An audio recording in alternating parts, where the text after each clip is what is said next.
দেখো, অবশ্যই চাকরিহারাদের তরফে আশা করা হচ্ছে যে ওএমআর শিট প্রকাশ এবং যোগ্য অযোগ্যদের তালিকা পৃথকীকরণ, এই দুটি বিষয় নিয়ে আজকের বৈঠক থেকে বেশ কিছু গুরুত্বপূর্ণ সিদ্ধান্ত রাজ্য জানাবে, এমনটাই তারা আশা করছেন। কিন্তু আজকের যে দুপুর দুটোর যে বৈঠক শিক্ষামন্ত্রীর সভাপতিত্বে, যে বৈঠকে মধ্যশিক্ষা পর্ষদ, স্কুল সার্ভিস কমিশনের চেয়ারম্যান তারা থাকবেন, সেই বৈঠকে মূলত আগামী সপ্তাহে এসএসসি সুপ্রিম কোর্টে যেতে চলেছে রিভিউ পিটিশন নিয়ে। অর্থাৎ সুপ্রিম কোর্ট যে 26,000 শিক্ষক ও শিক্ষাকর্মী চাকরি বাতিল করেছে, তার রিভিউ পিটিশন নিয়ে সুপ্রিম কোর্টের দ্বারস্থ আগামী সপ্তাহে হবে স্কুল সার্ভিস কমিশন। কিন্তু তার আগে যারা চাকরিহারা শিক্ষক শিক্ষিকা এবং শিক্ষাকর্মী রয়েছেন, তাদের তরফে কি দাবি দেওয়া রয়েছে তা নিয়েই মূলত শুনতে চায় রাজ্য। তুমি জানো, নেতাজি ইন্ডোর স্টেডিয়ামে মুখ্যমন্ত্রী মমতা বন্দ্যোপাধ্যায়ের কাছে এই চাকরিহারা শিক্ষক শিক্ষিকা ও শিক্ষাকর্মীদের তরফে মূলত ডিপ্রাইভ টিচার্স অ্যাসোসিয়েশন যে মঞ্চ তৈরি করা হয়েছে, তাদের তরফে 8 দফা দাবি পেশ করা হয়েছিল। সেই 8 দফা দাবির প্রেক্ষিতেই সেই মঞ্চ থেকেই মুখ্যমন্ত্রী মমতা বন্দ্যোপাধ্যায় বেশ কিছু ইঙ্গিত ও আশ্বাস দিয়েছিলেন। কিন্তু তারপরেও আন্দোলনের কর্মসূচি চালিয়ে যাচ্ছেন চাকরিহারা শিক্ষক শিক্ষাকর্মীরা এবং সেই আন্দোলন নিয়ে অবশ্য শিক্ষামন্ত্রী দত্ত বসু। সোমরাজ, এই আন্দোলন প্রসঙ্গে তোমার সঙ্গে একবার কথা বলবো এবং আজ তারা এসএসসি ভবন অভিযানে যাচ্ছেন এবং সেসব প্রসঙ্গে কথা হবে। তবে তার আগে একটা গুরুত্বপূর্ণ দিক রয়েছে, তা হলো এই চাকরিহারারা তারা বলছেন যোগ্য অযোগ্য তালিকা প্রকাশের কথা। শিক্ষামন্ত্রী আমাদের স্টুডিওয়ে বসে বলেছেন যে আইনি পরামর্শ নেবেন এই দাবি মেটানোর ক্ষেত্রে। যদি এটা প্রকাশ করতে হয়, এই যোগ্য অযোগ্য তালিকা প্রকাশ করতে হয়, তার ক্ষেত্রে যে আইনি জটিলতা রয়েছে সে আইনি জটিলতার দিকটা আগে দেখবেন, তারপর এই প্রসঙ্গে কথা বলবেন। যোগ্য অযোগ্য সিবিআই বাছাই করেছে। মহামান্য সুপ্রিম কোর্ট বলেছেন যে সিবিআই এর সঙ্গে এসএসসির দেওয়া যোগ্য অযোগ্যের তালিকা সম্পূর্ণভাবে মিলে যাচ্ছে। তাহলে যোগ্য অযোগ্যের তালিকা সিবিআই জানে, এসএসসিও জানে। মহামান্য বিচারক দেবাংশু বসাক তার ডিভিশন বেঞ্চও স্পষ্টভাবে উল্লেখ করেছেন তার রায়ে যে হ্যাঁ, যোগ্য অযোগ্য এখানে একটা তালিকা আছে, যদিও সেই তালিকা সন্দেহের ঊর্ধ্বে নয়, অন্য কথা, কিন্তু যোগ্য অযোগ্য তালিকা একটা আছে এবং সেটা সুপ্রিম কোর্টও জানে। যোগ্য অযোগ্য বাছাই করা সম্ভব মানে কি? যোগ্য অযোগ্য তালিকা আছে। এবার ওরা যদি দাবি করেন, সেটা আমি আইনি পরামর্শ নেব। আইনি পরামর্শদাতারা যদি বলেন যে এটা ওয়েবসাইটে দিয়ে দেওয়া যায়, দিয়ে দেবো। সোমনাথ, চাকরিহারারা আজকের এই বৈঠকের দিকে তাকিয়ে রয়েছেন, তার কারণ তারা গত কদিন ধরে একাধিক পদক্ষেপ তাদের দেখা গিয়েছে। কখনো ডিআই অফিসের সামনে তারা চলে গেছেন বিক্ষোভ দেখাতে, অনশনে বসেছেন তারা, কারণ তারা জানেন না যে তারা কি করবেন, তারা বুঝতে পারছেন না তারা কি করবেন।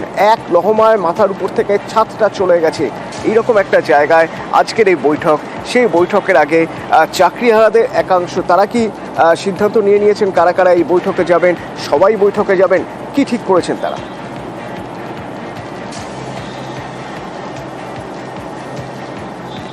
দেখো, চাকরিহারাদের তরফে আপাতত ঠিক হয়েছে তাদের তরফে একটি প্রতিনিধি দল আজকের বৈঠকে যাবেন, যদিও সেটা অবশ্যই নির্ভর করছে। তুমি জানো যে আজকে আর কিছুক্ষণের মধ্যেই স্কুল সার্ভিস কমিশন অফিসের অভিযানের ডাক দিয়েছেন তারা, এবং সেই অভিযানের কি পরিস্থিতি হয় তার উপর নির্ভর করেই তাদের তরফে প্রতিনিধি দল পাঠানো হবে। কিন্তু এখনো পর্যন্ত ঠিক আছে, তাদের তরফে 5 থেকে 7 জনের একটা প্রতিনিধি দল যাবে। কিন্তু এই প্রতিনিধি দল গেলেও এসএসসি স্কুল সার্ভিস কমিশনের অফিসের সামনে চাকরিহারাদের একাংশ যে অনশন আন্দোলন কর্মসূচি নিয়েছেন, সেই কর্মসূচি থেকে আপাতত তারা সরছেন না এবং আগামী 16 তারিখ পর্যন্ত তাদের কর্মসূচি ঠিক রয়েছে। আজকে বিকেলে তাদের আবার বৈঠক হবে এবং সেই বৈঠকে, যেটা এখনো পর্যন্ত সূত্র মারফত জানা যাচ্ছে, যে 18-19 তারিখ পর্যন্ত তারা আন্দোলনের কর্মসূচি ঠিক করে রাখছে। 16 তারিখ তারা দিল্লি চলো কর্মসূচিরও ডাক দিয়েছে, যেটা গতকালই আমরা জানিয়েছিলাম। যন্তর মন্তরে তারা কর্মসূচি নিচ্ছেন। 150 জন চাকরিহারা শিক্ষক শিক্ষিকা শিক্ষাকর্মী তারা যাবেন যন্তর মন্তরে, দিনভর আন্দোলন করবেন। আজকের বৈঠকটা অবশ্যই গুরুত্বপূর্ণ, তার কারণ আজকের বৈঠকে তারা সরকারের থেকে আশ্বাস পেতে চাইছেন দুটি বিষয়। এক হচ্ছে যোগ্য অযোগ্য শিক্ষক ও শিক্ষাকর্মীর পৃথকীকরণ, জানিয়ে সরকার তালিকা প্রকাশ করুন এবং সেটি ওয়েবসাইটেই প্রকাশ করুক। এবং দ্বিতীয়ত তারা চাইছেন এই ওএমআর এর মিরর ইমেজ প্রকাশ করা, অর্থাৎ যারা যোগ্য তাদের ওএমআর মিরর ইমেজ প্রকাশ করা, যারা অযোগ্য তাদেরও প্রকাশ করা। এই দুটি আশ্বাস নিয়ে তারা বিশেষত আজকের এই বৈঠকের পাশাপাশি আরেকটা গুরুত্বপূর্ণ দিক রয়েছে যেদিকে আমাদের নজর রাখতে হবে। বিভিন্ন স্কুলে যে ক্রাইসিস তৈরি হয়েছে, সেই ক্রাইসিসের জায়গাও নজর রাখতে হবে। তবে সে প্রসঙ্গে তোমার সঙ্গে কথা বলার আগে একটা ছবি দেখিয়ে দিতে চাইব। প্রতিবাদ বিক্ষোভ অবরোধ করতে অবস্থান করতে গিয়ে আগে বেশ কিছু জায়গায় আমরা দেখেছি ডিআইএফ অফিসের সামনে, সেখানে পুলিশের সঙ্গে ধস্তাধস্তি, পুলিশের সঙ্গে একেবারে ধাক্কাধাক্কি। আজ একটু অন্য ছবি দেখা গেল, পুলিশকে ফুল দিচ্ছেন চাকরি হারানো।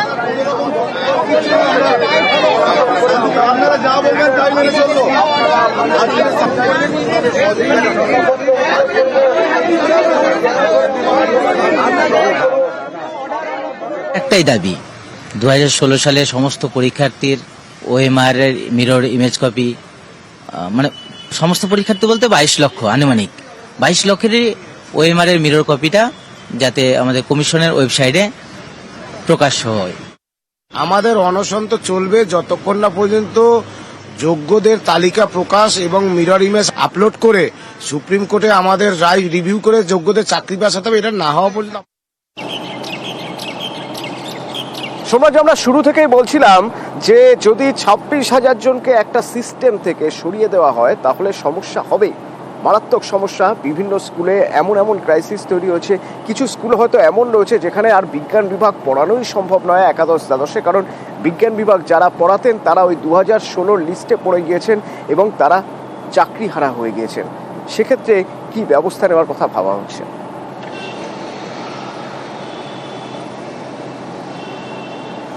দেখো, উচ্চ মাধ্যমিক শিক্ষা সংসদ এই বিষয়টি নিয়ে যথেষ্ট উদ্বিগ্ন। তার কারণ যে চাকরি বাতিল হয়েছে, যে শিক্ষিকাদের, তাদের মধ্যে বেশিরভাগই দেখা যাচ্ছে বিজ্ঞান বিভাগের শিক্ষক ও শিক্ষিকাদের চাকরি বাতিল হয়েছে উচ্চ মাধ্যমিক স্তরে।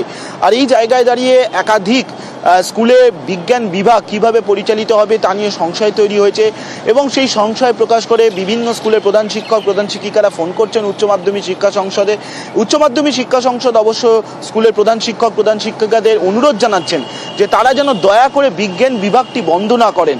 তার কারণ উচ্চ মাধ্যমিকে যত সংখ্যক ছাত্রছাত্রী বর্তমানে পড়াশোনা করছেন তার মধ্যে 14% ছাত্রছাত্রী শুধুমাত্র বিজ্ঞান বিভাগ নিয়ে পড়াশোনা করছেন, যা প্রয়োজনের তুলনায় বা তুলনামূলক বিশ্লেষণ করলে অনেকটাই কম।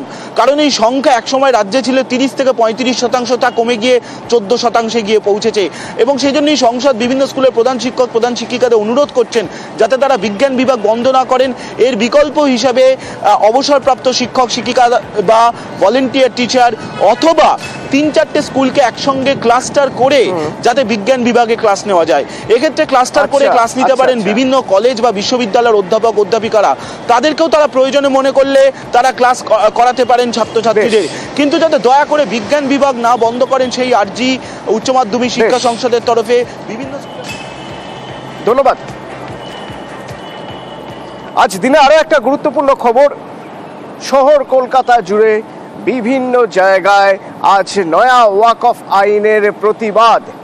ঠিক কোন কোন জায়গায় কোথায় কোথায় যান নিয়ন্ত্রণ হবে, আমার সঙ্গে রৌনক রয়েছে, সরাসরি বলতে পারবেন। রৌনক, আজ কখন কোথায় জমায়েত, বিক্ষোভ প্রতিবাদ এবং সেজন্য যান নিয়ন্ত্রণের কি পরিকল্পনা রয়েছে?